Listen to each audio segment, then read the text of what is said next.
Hello, everyone. Welcome again to another episode of Camcast with your host, Cam. Today, I am back with a new episode to further my topics. Hope you all have enjoyed my recent episodes. If you've had the opportunities to listen to them and maybe formulate a few opinions of your own, juggle a few of my thoughts, this and that. It's really all it's really forward to, just to honestly get people to kind of challenge some of the ideologies that I throw out and some of the ideas that may not be commonly talked about much nowadays, as I've been made aware of on a few occasions. Without further ado, though, we're going to jump into today's topic. And the topic is, this is actually the first time that I'm going to be doing this. It's going to be balance. Balance it's the epitome basically of what I'll be discussing. Today I'll be reviewing or at least what I gained and received from a book that I recently finished. Some of you may be familiar with this name. It's called The 48 Laws of Power. This book was extremely interesting. It answered a lot of questions that I just had about the dynamics of basically the human mind and the dynamics that we basically walk through every single day as people on this earth. And the more I read it, I'd have to say the more I read it, the more I was fascinated. At times I would read something that I would think, hey, this is something that I agree with, and this is something that I've tried to express, but I didn't think it was correct. And the thing about it is, one thing that it said is there is no actual perception there is no actual right or wrong. It's just all levels of perception. And that helped me out a lot to realize that and view things differently, And I hope that helps out other people that may be listening to this, who also may be gaining something from what I'm saying and bringing to light with the content that I bring and produce. And without further ado, let's just get into it. So basically, this book was something that anybody can look up if you want. That's basically what I did when I heard about it through some television shows, and I was interested in reading it. I was looking at other books too, but they didn't really necessarily pique my interest as much as this one did. And I just figured, well, if there is really a place that we want to start, I believe it needs to be here. So with that being said, 48 Laws of Power is basically, as I said in the title, that this is, balance. Well, basically, it mentions the perfect courtier a lot, which is basically a person on rules that actually has an entire chapter on this, but basically rules on how to be the perfect courtier, which is a person or a member of the court, because it speaks based off of, back in medieval times, or it could have been even modern times, but basically just a person that is involved in a sense. And it just teaches you how to, basically most of the things that it said was ways in which I wouldn't necessarily say I was raised, but a lot of these things I was taught and told, don't be, too much this way, too much this way, too much this way. Basically have more of a balanced personality, and it attracts more individuals to you, which some people may say, oh, I don't really want nobody around me. Well, I know how you feel. However, in some cases, it can be extremely beneficial for people to want to have you around. See, I've been around some interesting conversation between two, when I say powerhouses, I'm really talking more so towards like people in high positions with power, dominance over the average person around. And I'm not talking about just, I'm talking about more so in the workplace or whatever, or, things like that. If I've seen to where, and I've heard to where, if there's a particular trait or something that you do that's not exactly a characteristic that they favor, then they may not really want you around that much. And that is something to actually care about and be concerned with, no matter how much we fluctuate that I don't care, those 3 words, around so much in modern society today and our civilization. And that's just been 3 words I've grappled with for years. And I'm just thinking, this is just not in my vocabulary. This is just not, I was taught to not be concerned about certain things, but to not care. I think that some people tend to get those 2 things mixed up, and it creates problems in ways they may not understand. However, basically this one is telling you ways to care and, basically how you should navigate yourself, things of that nature and so forth.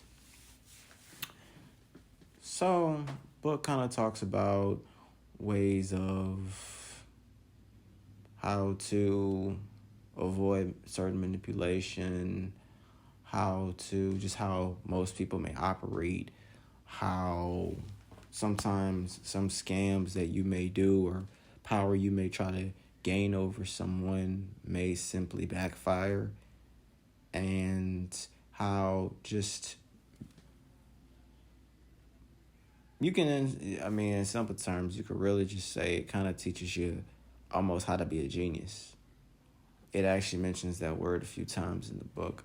I want to say at least 10, but I could be wrong, could be more or less.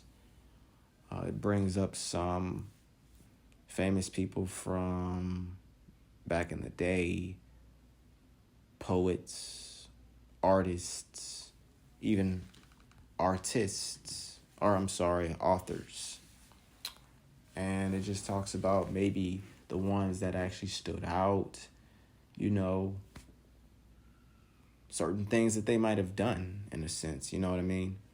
So, yeah, I found that very interesting to read about. It talks about, dictators and people in power, maybe prime ministers, are just simple, powerful, wealthy men and women, also kings and queens, things that they might have done to get in power, and what they did with their power, and how people underneath them might have done certain things to try to take advantage of them. And it just tells you how it's both a lesson for basically the person in charge and the person underneath, what you should and should not do.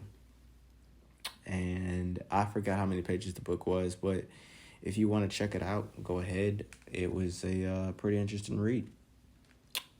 So, yeah. Basically, with myself, I am someone who, I know how to be quiet. To some people, I'm very quiet, and to others, I'm extremely outspoken. Well, I think most people who know me would know how outspoken I can be. I know how to speak at the right times. I've also been called situational. It's just part of my personality. Like it says in the book, I know how to create, you know, I guess you would say, value to my presence. I know different places where I should and shouldn't be. Things like that, you know. I was, you could say, cautioned or guided growing up in a sense. And not only was it so much that I was just told these things. See, some people are told these things, but they just never listen. Me personally, I was told these things and I saw them, you know, take place. At first, you know, I thought it was, you know, amazing how, well, hey, you know, this person is doing this, that, and the third. And you think that, oh, you know, nothing's wrong with that. Y'all are just saying that. Yeah, I mean, if you want to be that, you know, simp or whatever that does exactly as y'all say, then yeah, but this guy right here, he's quite entertaining. Or this person right here is quite entertaining, you know, and they're doing this. Then next thing you know, you just keep watching, keep observing, and then you see how the forces work against the person, and then you think, oh, but to do that, you have to pay close attention. So sometimes I didn't always pay close attention. Things were pointed out to me. And I just thought, you know, with some individuals, they may think, oh, well, let me come up with a reason for why that is just a coincidence, or why that was just an instance that happened to that person. No, it's exactly what they warned you of. However, based off of what you believe and how you feel you want to react to news and information, you're going to decide how you're going to react to that information or that update or realization, or, you know, basically just being informed about what happened, being told, hey, this person did this. I told you shouldn't have done that. And the next thing, you might just shrug it off, go in one and out the other, you know. Y'all know how that go. So, yeah, I mean, saw a lot of that coming up. And I was just like, well, okay, well, the one thing that I never wanted to do really was burn bridges. And although I may not like to always be in the crowd or be around the crowd, I never really wanted to where the crowd doesn't want me around. You know what I mean? Like, you always want it to where, you know, you can come back. You are welcome at any time. You don't want it to where, you know, you are booted out because of, you know, some reason. And like I said, some people can't control that, and that's okay too. But for those who actually may wonder why certain things may happen to them, or why they may get exiled or, you know, shunned, if you will, from particular groups or wherever they might be, this may be a reason why. Is because of, I'm not going to say that, oh, you telling me I have to fix my flaws just so people want me around. No, that's not really what this is about. It's basically just saying that, you know, it's a game to be played, and it's just a mind game. And, you know, it's one thing for you to have possessed a flaw and, you know, operate in a way that shows you're aware of it and you can still make it pleasant.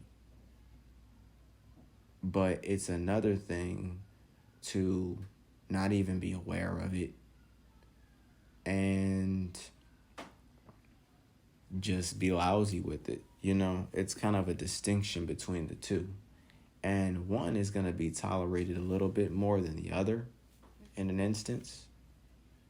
So, and that's, in a sense, I think that's kind of what the book explains as well. And I'll bring y'all more updates on that. Sometimes reads like this I tend to go back to just to visit certain theories or points made in there that I may have not understood the first time around, or just disregarded and said, I don't think this really applies in many aspects in life. And the next thing you know, you come across it. So there's nothing wrong with, cross-referencing and double-checking. Nobody knows everything. Remember that. So, yeah, I mean, it was a pretty interesting read, and it just kind of described a lot of my ways in which that I am. Actually made me feel better about, it made me more comfortable in my own skin. Let's just say that. Because even though around you, you may witness like a lot of outbursts, a lot of lousiness, a lot of this, a lot of that, and you simply can't understand. It's hard to be you. It's hard to, they say you train up a child in the way that they should go. As they older, they will not depart from that training. And that has honestly been the case with me. It's just the thing about it is, it's been more so the fact that sometimes when you see those other ways, if you're not completely comfortable in your skin, it can make you question some of those things. And I may be speaking for a lot of you, a lot of my listeners, a lot of you all that may have tuned in today to hear me. And if you are feeling comfortable about a few things in your skin, there's nothing wrong with questioning yourself. There's nothing wrong with doing that. Everyone seems to think that, if I question myself, I'm a self-destruct, this and that, not necessarily.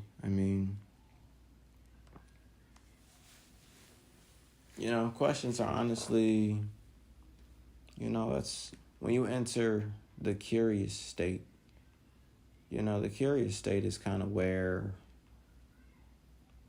philosophy is created, in a sense, like you get to,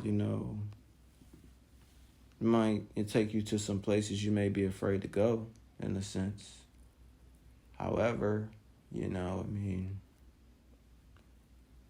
sometimes you get tired of staying stuck in the same spot, in a sense. And when you do get a chance to enter a new area, you get some new answers, new experiences.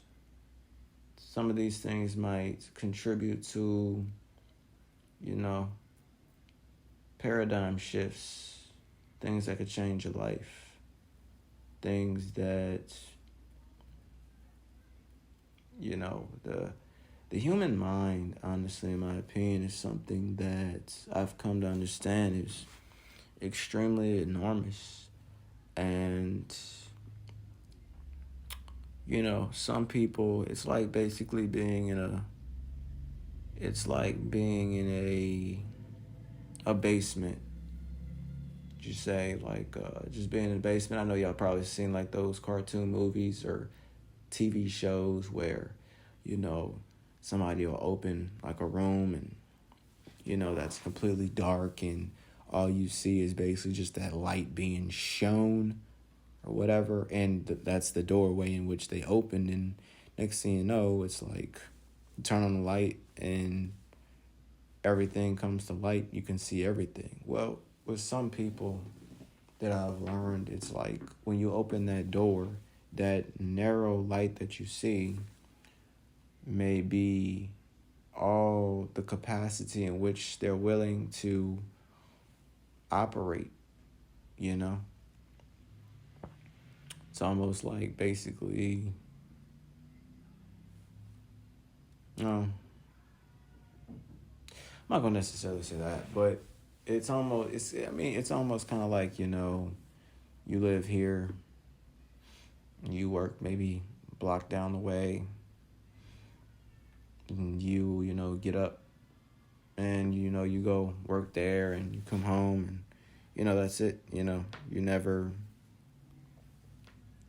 don't travel, you don't do anything, you don't really, go anywhere outside your comfort zone. And it just kind of stays in that narrow realm. And that's just it. And sometimes, it's okay to, turn that light on to probably see, the entire basement. You don't even have to see the entire basement. You can just see more of it. Now, seeing some more might make you interested in seeing more until you finally decide you might want to see the entire room. But, in a sense, got to work up to it, And to some people, who are not necessarily raised and geared and taught to pay attention to that or to do that, simply probably out of fears or whatever those reasons might be, well, everything around you still exists. Even you just choose not to see it, and,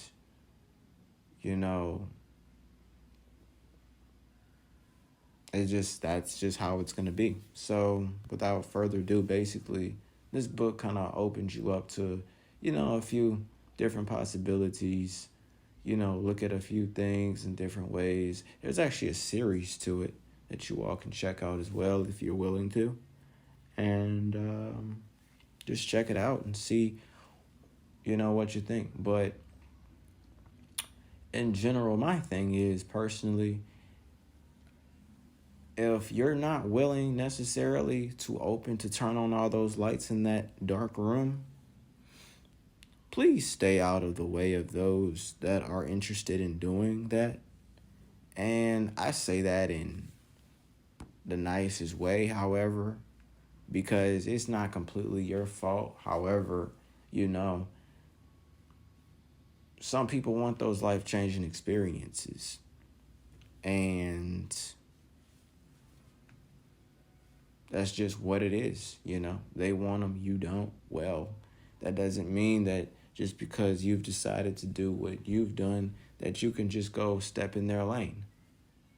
Some people's callings might be higher, like I've said in previous episodes, and they want to receive their blessings.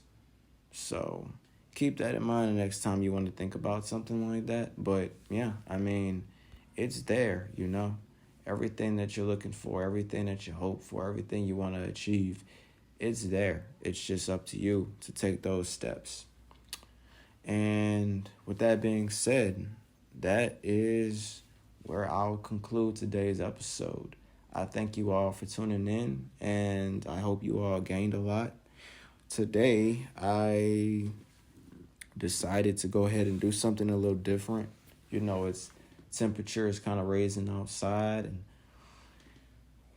I decided to kind of go venture more into my sport coats. I'll speak more about that on my next episode, but I have on today a nice tan sport coat with some white buttons and some, I guess you would say, off-white arm patches on the elbows, a red polo shirt with some white buttons and a blue collar, and some dark tan slacks, or brown slacks, if you will, and some blue socks with some tan loafers, penny loafers. So, also, with a silver watch on, and I will see you all next time. Thank you for tuning in, and have a blessed day.